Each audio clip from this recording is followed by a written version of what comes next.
रामकृष्ण हरी मित्र. या जगात येणारा प्रत्येक सजीव आपली भूक भागवण्यासाठी परिश्रम करीत असतो. सगळेजण कष्ट करत असतात. प्रत्येक प्राण्यापासून अगदी सूक्ष्मजीवापर्यंत सगळे जगण्यासाठी प्रयत्न करत असतात. देवाने सृष्टी बनवलीच आहे अशी की ते प्रत्येक जण एकमेकावर अवलंबून आहे. फक्त माणसाच्या महत्वाकांक्षी असल्यामुळे या सजीव सृष्टीचं संतुलन बिघडत चाललं आहे. जरा विचार करा, जे तुम्हाला काही वर्षापूर्वी होतं ते मिळाल्यावर तुमची इच्छा संपली का? नाही ना. हे माणसाच्या बाबतीत असंच असतं.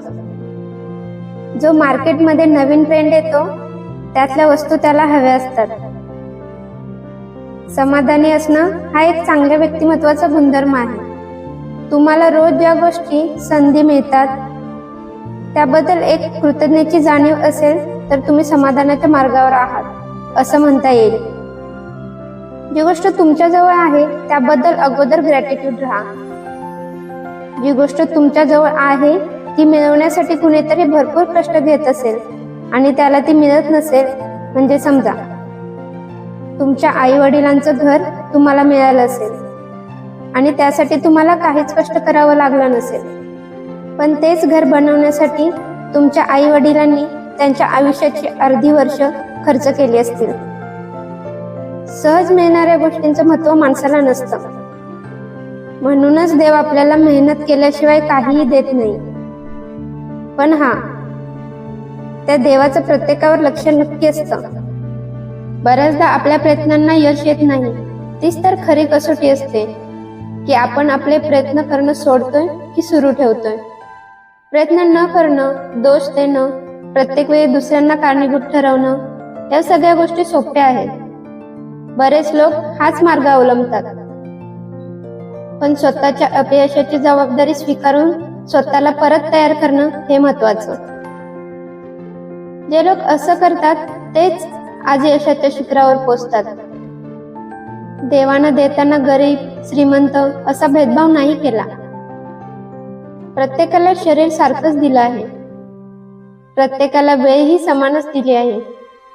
जो या दोन्हींचा योग्य वापर करतो त्याच्या प्रयत्नांना परमेश्वर नक्की यश देतो. जंगलात इतके प्राणी राहतात, त्यांना ना बोलता येतं ना त्यांचं जीवन आपल्यासारखं असतं. तरीही प्रत्येकाच्या भुकेची सोय परमेश्वराने केलेली आहे. कोणताही प्राणी माणसासारखी चिंता करत बसत नाही. त्याला इतकी समजही नसेल ना. आपणही असंच सर्व चिंता सोडून फक्त त्या परमेश्वरावर दृढ विश्वास ठेवायला हवा. एकदा देवी लक्ष्मी नारायणाची परीक्षा घ्यायची ठरवतात. एका छोट्या लाकडाच्या पेटीत एक मुंगी बंद करून ठेवतात. मग देवी लक्ष्मी नारायणना विचारतात, हे स्वामी, तुम्ही सगळ्या प्राणी मात्रावर लक्ष ठेवता, त्यांचं पालन पोषण करता, तुम्ही सर्वांचे पालन करता आहात, तर मग मला सांगा, आज सगळ्या प्राण्यांना अन्न मिळालं का? आज कोणी उपाशी आहे का? देव स्मित हास्य करून बोलतात, देवी, आज सगळ्यांना त्यांचं पोट भरेल एवढं अन्न मिळालं आहे. देवी विचारतात, बघा कोणीतरी उपाशी असेल तर मग काय करणार? तुम्हाला नक्की खात्री आहे का? आपण पैज लावू. जर आज मी तुम्हाला एखादा उपाशी जीव दाखवला तर मी जिंकले आणि सगळ्यांना अन्न मिळाल्याची खात्री दिली तर तुम्ही जिंकलात. परमेश्वर तर सगळं जाणून असतात, तरीही ते देवी लक्ष्मी सोबत पैज लावायला तयार होतात. मग देवी त्यांना लाकडाची पेटी उघडून दाखवतात. त्या पेटीत एक मुंगी एका तांदळाच्या दाण्याला कुरतडून खात असते. देवी आश्चर्यचकित होतात आणि नारायणांना विचारतात, असं कसं झालं? मी तर या पेटीत फक्त एक मुंगी बंद करून ठेवली होती. तिथे तांदूळ कुठून आला? मग देव हसून उत्तर देतात, तुम्ही हारलात बरं देवी. देवी हार मान्य करतात, पण नारायणांना विचारतात, तिथे तांदूळ आला कसा? देव सांगतात, तुम्ही जेव्हा या मुंगीला पेटीत बंद करत होता तेव्हा तुमच्या कपाळावरची एक अक्षता म्हणजे तांदूळ मीच पेटीत पाडला होता.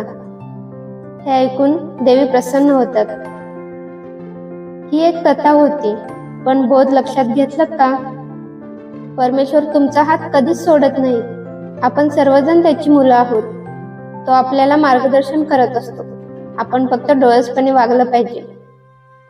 तो सतत आपल्यासोबत आहे ही भावना जर आपल्या मनात आपण बिंबवली तर काय चमत्कार होईल.